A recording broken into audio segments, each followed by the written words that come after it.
नमस्कार।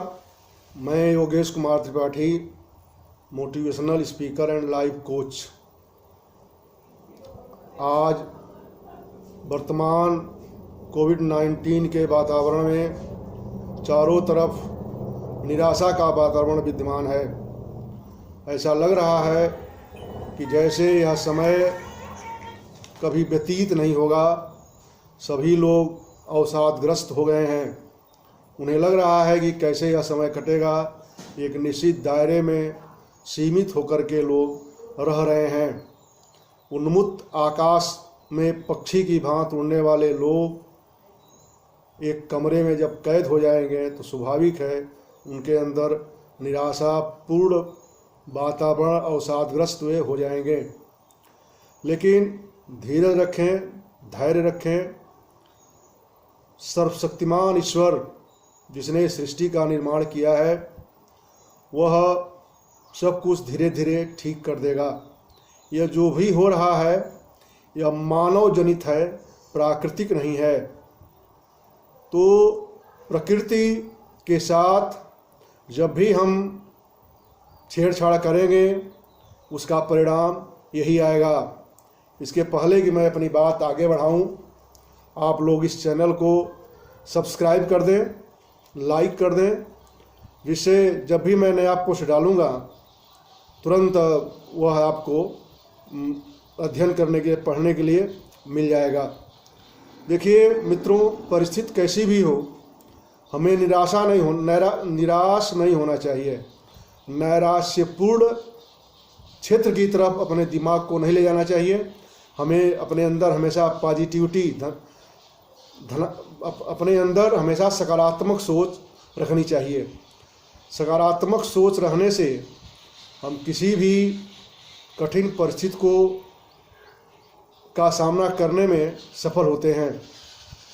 ज़रा कल्पना करिए, आप 7 जून 1893 की आधी रात को जब 24 वर्षीय एक नौजवान को रेलवे से, ट्रेन से इस नाते उठा के सामान से बाहर फेंक दिया जाता है कि वह ब्लैक, काले रंग का था। उस 24 वर्ष का वह नौजवान जिसे फेंका गया था उस अनजान स्टेशन पर हताश नहीं होता, निराश नहीं होता। वह उस दुर्भाग्यपूर्ण घटना से भी सकारात्मक संकेत ग्रहण करता है। अपने उसके अंतर मन की चेतना जागृत होती है और वह दुनिया में महात्मा गांधी के नाम से प्रसिद्ध होता है। आप जरा सोचिए, यदि वह नौजवान भी अन्य लोगों की भांति ट्रेन से फेंके जाने के बाद चुपचाप उठा होता, अपनी धूल झाड़ा होता और जहाँ जाना था वहाँ चुपचाप चला गया होता, तो शायद आज भारत ही नहीं दुनिया का इतिहास कुछ और होता। यदि उस मूढ़मती टिकट चेकर को यह मालूम होता कि जिस व्यक्ति को मैं उठा के बाहर फेंक रहा हूँ वह आगे चल कर के ब्रिटिश साम्राज्य को ही बाहर फेंक देगा, तो शायद वह ऐसी गलती फिर नहीं करता। मित्रों, ऐसे ही राजकुमार जब अपने राजमहल के बाहर शोभायात्रा देख रहे थे, राजकुमार सिद्धार्थ, उन्होंने अपने सेवक से पूछा, यह क्या जा रहा है? उसने कहा कि यह शव है। उन्होंने कहा कि क्या सभी व्यक्ति को इस स्थिति को प्राप्त होना पड़ता है? सेवक ने उत्तर दिया, हाँ। फिर वह घूमते हुए एक वृद्ध आदमी को देखे। उन्होंने पुनः यही प्रश्न किया।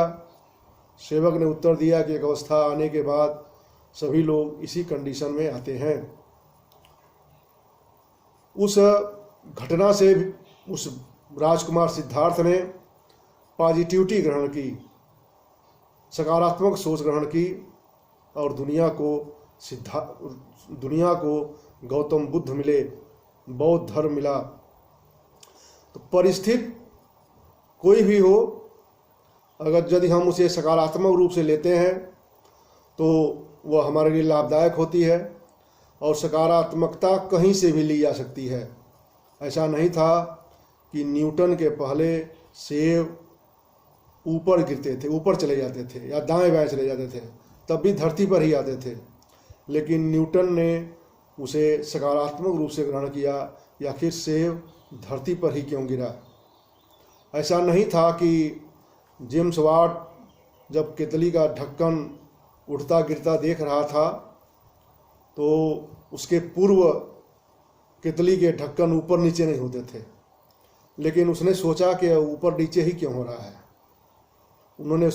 उसने कंकड़ रखा, तब भी उसका ऊपर नीचे होना प्रारंभ था, जारी था।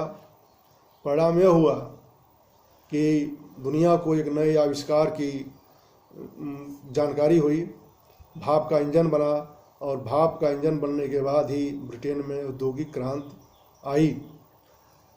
ऐसा नहीं था कि आर्किमिडीज के पहले पानी में डुबोई जाने वाले वस्तु ऊपर की तरफ नहीं आती थी, लेकिन उसके बारे में आर्किमिडीज ने सोचा आखिर ये ऊपर क्यों फेंक रही है। दुनिया ने एक नए सिद्धांत के बारे में जानकारी प्राप्त की और हमारा विज्ञान एक नई ऊंचाइयों को पहुंचा।